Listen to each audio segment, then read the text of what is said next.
नमस्कार मंडळी मी Ganesh Thackeray hello Hingoli news या चॅनलवरती आपलं सहर्ष स्वागत आहे। मंडळी, बिहारच्या निवडणुका पार पडल्या आणि बहुमत जे काही असेल ते भाजपलाच मिळालं। म्हणजे इतर पक्ष असतील त्यांना कोणत्याही प्रकारची व्हॅल्यू त्या ठिकाणी राहिली नाही। काँग्रेस तर पूर्णपणे डुबलं का काय अशी सुद्धा चर्चा आहे। कारण तर भाजपला जे जमतं ते काँग्रेसला जमत नाही। ते कसं हेच आपण या व्हिडिओच्या माध्यमातून समजून घेण्याचा प्रयत्न करणार आहोत। मंडळी, सुरुवातीला या महाराष्ट्रात राजकारण झालं। महाराष्ट्रातील लोकसभा असतील विधानसभा असतील त्यापूर्वी जे काही विलक्षण घडलं त्या टायमाला लाडक्या बहिणीसाठी राज्य सरकारने एक विशेष योजना चालू केली होती, ती म्हणजे लाडकी बहीण योजना।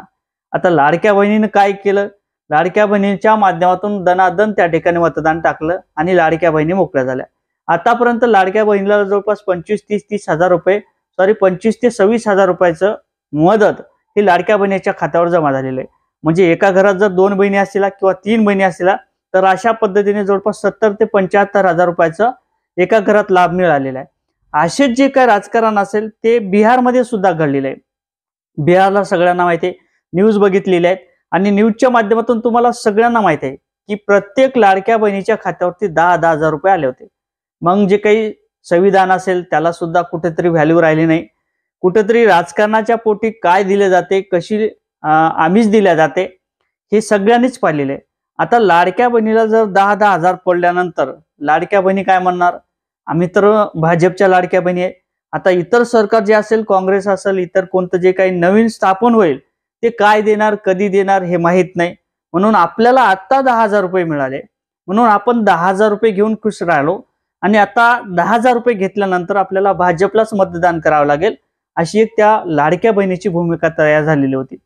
परंतु काँग्रेसला काय झालं, काँग्रेसने काय केलं, जे काही उठाठाव असेल त्यांनी सुरू ठेवल्या, जे काही राजकारणाचे डावपेच असतील ते त्यांना टाकता आले नाही। हे कुणीकडे गुंतले, जे काही याद्या असतील, आरोप असतील, प्रति आरोप असतील, याद्या करण्याच्या मागे त्यांचे उठाठेव सुरू झाला। राहुल गांधी यांनी जे काही यादीचा चिठ्ठा काढला बाहेर आणि कुठे 2 नंबरचं मतदान होते, एक व्यक्ती किती जागेवर मतदान करते असं सगळं काही स्पष्ट सांगितलेलं आहे। परंतु हे जनतेला माहित नव्हतं, जनतेला याच्याहून काही देणं घेणं नाही। त्यांना माहिती आहे की भाजप जरी आलं तरी तेच करणार, काँग्रेस जरी आलं तरी तेच करणार, इतर जर एखादा पक्ष आला तरी तेच करणार। आज आपल्याला 10-10 हजार रुपये मिळतात, आपण याच्यातच खुश आहोत अशी एक भूमिका लाडक्या बहिणीच्या माध्यमातून त्या ठिकाणी उत्पन्न झाली। आणि लाडक्या बहिणीने कोणत्या प्रकारचा विचार न करता राहुल गांधी यांना बाजू टाकली, म्हणजे काँग्रेस पक्षाला बाजू दिली आणि भाजपला त्या ठिकाणी स्पष्ट बहुमत दिलं। आता 207 का 200 कितीतरी जागा भाजपला मिळालेल्या आहेत, म्हणजे स्पष्ट बहुमताने भाजप आलेले। मग भाजपला हे सगळं जमते, कारण तर या महाराष्ट्रात जर असतील तर देवेंद्र फडणवीस आहेत आणि त्याच पद्धतीने जे काही बिहारच्या निवडणुका झालेल्या आहेत त्याच पद्धतीने त्या ठिकाणी सुद्धा घडलेले।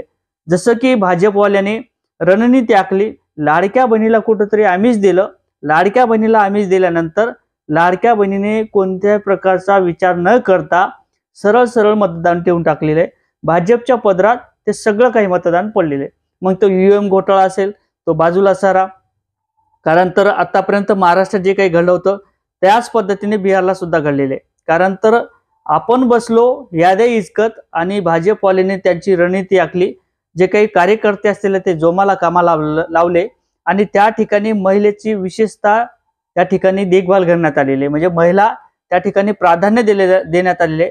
महिला जे काही कार्यकर्त्या होत्या त्या प्रत्येक महिलेच्या घरापर्यंत पोहोचल्या, चुलीपर्यंत पोहोचल्या। एखादा व्यक्ती चुलीपर्यंत महिलेच्या पोहोचू शकत नाही, परंतु महिला निश्चितच चुलीपर्यंत पोहोचते आणि तिने जे काही मतदान खेचण्याचा प्रयत्न केला, भाजपला जे काही स्पष्ट बहुमत मिळालं हे याच कारणाने मिळालेले। आता परत जे काही स्वराज्य संघटना असतील, जिल्हा परिषद असतील, यामध्ये भाजपला परत काय रणनीती आखता येते आणि काँग्रेस यावरती कसा तोडगा काढतो हे देखील पाहणं महत्त्वाचं ठरणार आहे। परंतु या संदर्भात तुम्हाला काय वाटते नक्कीच कमेंटमध्ये सांगा आणि व्हिडिओ आवडला तर लाईक आणि शेअर करायला सुद्धा विसरू नका। जय शिवराय।